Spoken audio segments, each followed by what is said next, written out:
Hey, seventh graders, it's Mr. Allard, one of our video extra credit lessons. We're going to be talking about Chapter 9, Section 2, Vocab Foldable today.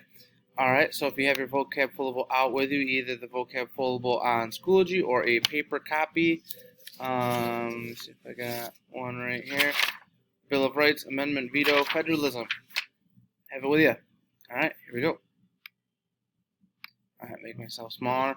Again, I'm not going to spend a whole lot of time on this front. You guys are doing a good job. Remember, either a picture or a one-word definition. Where do we get that one-word definition? We get it right from here. So for Bill of Rights, right, I may take amendments. I may take 10 amendments. You know, that's fine to have that number in there. For amendment, I'm definitely probably going to take change. I might take Constitution, either one. Don't take both. All right. But where I'm going to spend our time, and again, these are not sentences, so don't write them down, all right?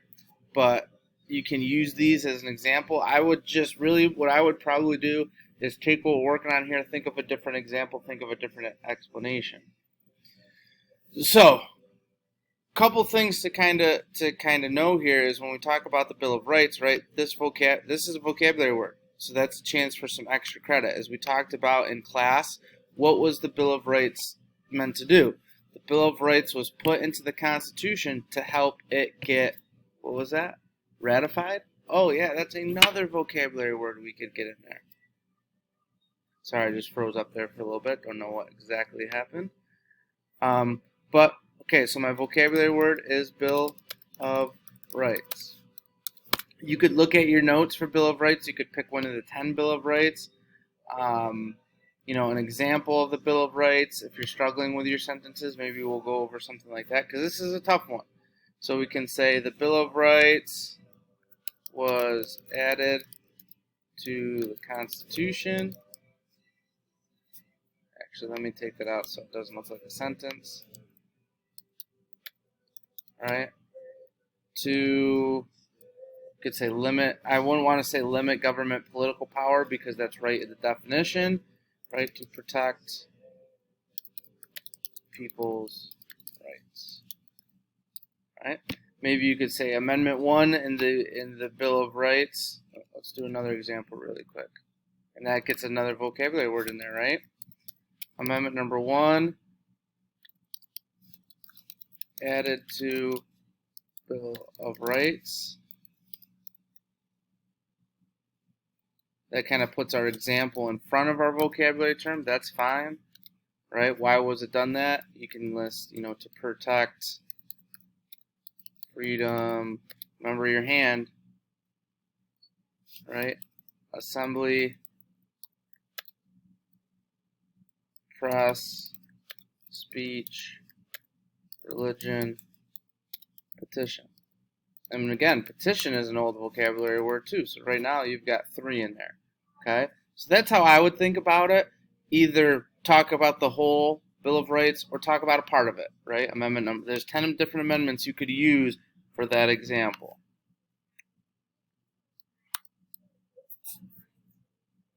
All right, let me scroll down. An amendment, all right? Kind of take the same idea, right? Pick an amendment.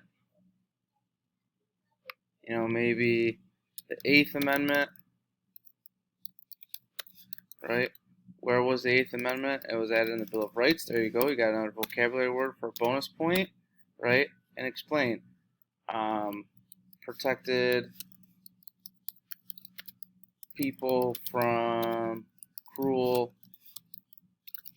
and unusual punishment, right? And you could take any of your vocabulary terms there, or any of your 10 amendments, and talk about them there. You could talk about maybe an amendment to the Constitution that you know, the Electoral College. In order to change the Electoral College, another vocabulary word, we'd have to make an amendment to the Constitution.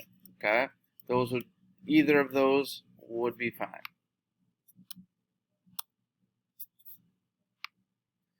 Well, we worked on these ones already, so I'm not going to spend a whole lot of time on these ones. But remember your vocabulary words, and remember your other forms of your vocabulary words, right? Who who can cancel, who can veto, right? The president. Well, the president isn't a vocabulary word, but what is? The executive branch, right? So we could have the executive branch vetoed, right? Well, what would they veto? They would veto a bill. There's another vocabulary word. So you got 2 bonus points right now. All right. About recycling. Say the recycling bill. I said that because I got some cans. All right. Why? I got these cans sitting here. Maybe, you know, it was too expensive. Too expensive. Right? Boom. You're done. Okay? So now, when I come down here to my next one, I would use this, but instead of having the executive branch, right, I may flip it around and say, who gets to pass a bill? Right? Congress does, according to the definition. Well, Congress isn't a vocabulary word. So we go, the legislative branch. Right? There's another vocabulary word. Passed a bill. What was that bill about? We can say the recycling bill. Right? What could they do? They made it so when you take a can back, it's worth 25 cents instead of 5 cents. Right? To increase the deposit of cans to 25 cents. Right? So that's why, and then that goes into why the president might veto it. That's too much. It's 4 times the amount, right? So use those. Don't try to reinvent your sentences every single time, okay? And then lastly, federalism. I would just pick, one of your examples of federalism. So I would probably have my federalism notes. Remember, I've told you to keep all those federalism notes. If not, the PowerPoints are all on Schoology, so you could use that. But if I get to my federalism, one of the big ones we talked about, we could say, this would be a good one for an example. So we could say an example of federalism, right, is, and then we could think of one. Think of one that's simple. Think of one that you can explain. For me, I think this one is, actually I'm not going to use it because I don't think it's simple for you guys. So let me try to put my head in the mind of a 7th grader for a second. It's kind of a scary place to try to think like a 7th grader, but what would be something that would kind of be easier for you to talk about? I would probably say an example of federalism is the national government,